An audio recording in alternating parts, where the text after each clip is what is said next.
Salut à tous. Les amis, je vous souhaite la bienvenue sur la chaîne PMU Classe. Je vous espère très bien portant. Ici ça va. Comme d'habitude on va songer à ceux qui luttent pour la santé, prompt rétablissement à vous. Les amis, on va faire le pronostic quintet de ce mardi. Direction le bel hippodrome de la Malbrande au Sables d'Olonne ce mercredi pour un quintet plus réservé aux chevaux âgés de 7 à 11 ans inclus sur le parcours corde à gauche des 2775 mètres. Chers amis parieurs, les chevaux favoris et plus ou moins incontournables du quintet du jour. Nous avions lu aussi les avis des entraîneurs, des jockeys, et des spécialistes du PMU pour vous. Donc les amis, prenez note, et faire votre choix à la fin de vidéo. Les détails de leur performance à suivre. En tête de notre sélection quintet le numéro 15. Aura notre préférence. Ce protégé de Thierry Duval d'Estaing fait partie des plus jeunes mais également des plus riches. Il a montré sa forme à Angoulême et offre de nombreuses garanties, d'autant qu'il n'a jamais été disqualifié en 35 sorties publiques. Première chance théorique. Plus d'informations sur son état actuel à l'entraînement avec Clément Duval d'Estaing, driver. Il s'explique. Iris Desroseaux, 15, vient de gagner avec brio à 2 reprises en province. Il est en grande forme. Il découvre un engagement favorable et l'opposition est dans ses cordes. Il peut tout faire dans un parcours. Tous les feux sont au vert. C'est une première chance. On enchaîne avec notre deuxième base solide du quintet de ce mercredi. Numéro 11. Il n'a pu rester au trot lors de ses 2 parcours de remise en jambes, mais il avait laissé quelques impressions favorables dans de très bons lots, durant le second semestre 2024. Il retrouve Franck Nivard, avec qui il compte 3 podiums en 5 associations, et peut donc se réhabiliter. On se renseigne davantage avec Bastien Michardière, entraîneur. Il s'explique. Il rongeait, 11, à 2 parcours dans les jambes et monte en puissance. Il s'est montré fautif à plusieurs reprises lors de sa dernière course à Jalais et, sans sa faute dans le dernier tournant, il aurait participé à l'arrivée. Il arrive en belle forme pour cette course. Il doit rendre la distance et courir caché, mais je trouve qu'il revient à son meilleur niveau. Si tout se déroule bien, il doit pouvoir se réhabiliter. Chers parieurs, la dernière minute du quintet de ce mercredi.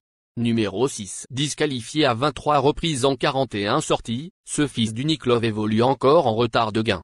Il vaut très largement une telle épreuve, mais il a souvent tendance à se désunir en fin de parcours. S'il est bien cadencé jusqu'à la ligne d'arrivée, il peut mettre tout le monde d'accord. Probablement tout ou rien. Plus de précision avec le reporter. Il s'explique. Hippiporax Polois, 6, possède un gros moteur, mais il n'est jamais à l'abri d'une incartade, notamment dans la phase finale. Il vaut largement une telle épreuve. Reste à savoir s'il saura se montrer appliqué d'un bout à l'autre. Bien luné, il est évidemment capable de remporter ce quintet plus. Les amis, soyez sympas. Faites ce simple geste encouragement, ça nous donne la force dans la recherche. Je termine la vidéo avec mon champ réduit. Restez jusqu'à la fin de la vidéo pour découvrir mon champ réduit. Les amis, suite de la sélection pour compléter notre ticket. On entame avec notre trouble fête incontournable du quintet de ce mercredi. Numéro 13. Lauréat le 16 mai à Laval en devançant le bon hold-up des ventes. Ce sujet dur à l'effort ne doit pas être jugé sur ses 2 sorties suivantes. Son seul essai au Sables d'Olonne s'est soldé par un podium et il retrouvera Benjamin Rochard, avec qui il compte une 2e place en 3 associations. Méfiance de rigueur. Plus d'informations sur sa forme actuelle à l'entraînement avec Stéphane Bourlier, entraîneur. Il s'explique. Hold-up Dreham, 13, s'est rapidement montré fautif à Jalais, mais ensuite il n'était pas dans son assiette. On a effectué des examens qui n'ont rien révélé d'anormal. Il a bien travaillé vendredi, le cheval me paraît en forme. Jugé sur sa victoire de Laval, il aurait une très belle chance théorique, mais j'ai besoin d'être rassuré. Sur ses meilleures valeurs, il a sa place dans la bonne combinaison du quintet plus. Nos 2 tocards incontournables du quintet de ce mercredi. Premier tocard en forme. Numéro 12. Ce représentant d'Aurélie Germain n'est pas de tous les jours mais a le moteur pour rivaliser en pareille société, en atteste son récent accessit à Vincennes. S'il daigne se montrer sage d'un bout à l'autre, il peut s'hisser sur le podium. On écoute Aurélie Germain, entraîneur.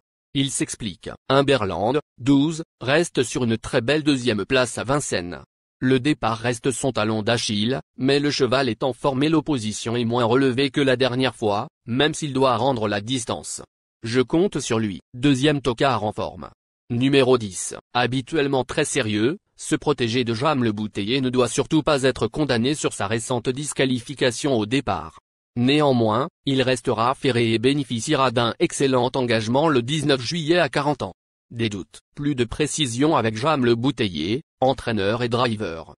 Il s'explique. Dernièrement à Vichy, historique des 10, était bien parti mais son driver l'a précipité et il a fait la faute. C'est dommage car derrière, il avait l'air bien. Je le laisse ferrer cette fois car il n'a pas de bon pied et je ne peux pas le déferrer. Il aura 4 alus de 30 grammes et il a déjà bien fait dans cette configuration. Il est en forme et va faire sa course. Il a tout à fait le droit de terminer 4e ou 5e. Notre outsider séduisant du quintet de ce mercredi.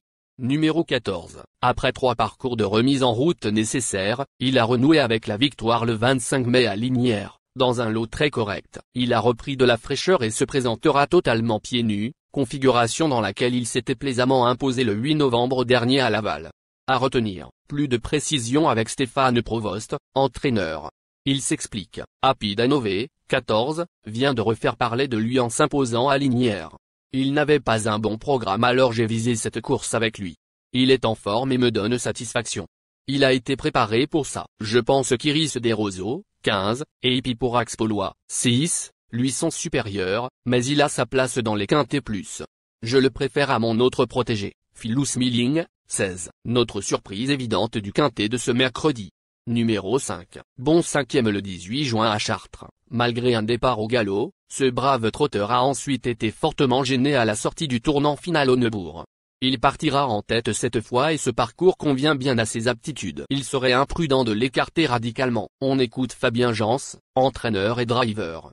Il s'explique. Hippie de la Coudre, 5, a été gêné alors qu'il se rapprochait vivement au Neubourg. Il faut oublier cette course. Le cheval joue de malchance en ce moment mais sa forme est sûre. Il est bien placé en tête. Il démarre bien mais il doit être préservé ensuite. S'il ne recule pas trop dans le parcours, il saura finir vite. Je le pense capable de...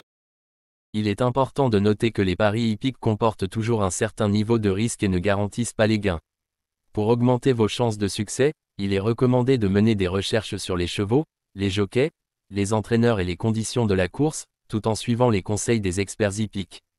Que vous soyez à Paris, Vincennes, Toulouse ou ailleurs en France ou en Europe, le PMU vous propose une expérience passionnante pour vivre l'excitation des courses hippiques. Les improbables du quintet, le 8, le 9. La sélection quintet du jour. Le quin, le 6, le 11, le doux, le trait, le 10, le 14, le 5. La synthèse de l'analyse du quintet. La minute de la vérité. Le numéro quin, c'est le plus gros favori de la course, il détient le pilier de la course, soyez très prudents chers parieurs. Les 3 atouts du quintet. Le 6, le 11, le doux. Nos propositions de tickets du jour, chers amis parieurs. Mon champ réduit à 50%. Le quin, le 6, le 11, le doux, le trait. C'est une combinaison qui permet aux joueurs de mettre un cheval de base et d'y associer plusieurs autres concurrents. Mais pourquoi choisir le quintet en champ réduit? Avec des bas, vous pouvez ajouter des tocards dans vos champs. Si les bases font l'arrivée avec un outsider retenu dans votre pari, alors les rapports peuvent être rémunérateurs. Cette formule en champ réduit est toutefois moins sécuritaire que la formule combinée. Par exemple, dans les courses de trot attelé, les chevaux peuvent être au galop et donc disqualifiés. Si cela arrive lors d'un quintet en champ réduit avec votre base ou l'une d'elles qui est disqualifiée, alors vous ne pourrez pas toucher le quintet mais au maximum un ou plusieurs bonus. Cette formule est un bon compromis entre le quintet unitaire qui consiste à jouer uniquement 5 chevaux et la formule combinée qui est plus sécuritaire mais également plus coûteuse. Selon les courses PMU et la valeur des chevaux, vous allez faire votre choix entre les deux. Ticket de folie, le quin, le 8. Et le quin, le 9. Ici nous avons décidé de combiner la base avec nos improbables. Ticket de folie, le quin, le 11. Il existe plusieurs types de jeux, comme le pari en jeu simple, couplet gagnant ou placé, jeu trio, jeu quarté, jeu quintet, que vous pouvez tenter votre chance les amis. Mon multi 5 du jour. Le quin, le doux. Associé au grand carnet, le 6, le 11, le trait, le 10, le 14, le 5, le 8, le 9. Vous êtes nombreux à contribuer et donner votre avis sur nos différents contenus et nous sommes heureux de recevoir vos contributions et réactions respectueuses et courtoises qui enrichissent nos publications. Merci les amis, bon jeu à tous, à très bientôt pour la prochaine course. Bye bye.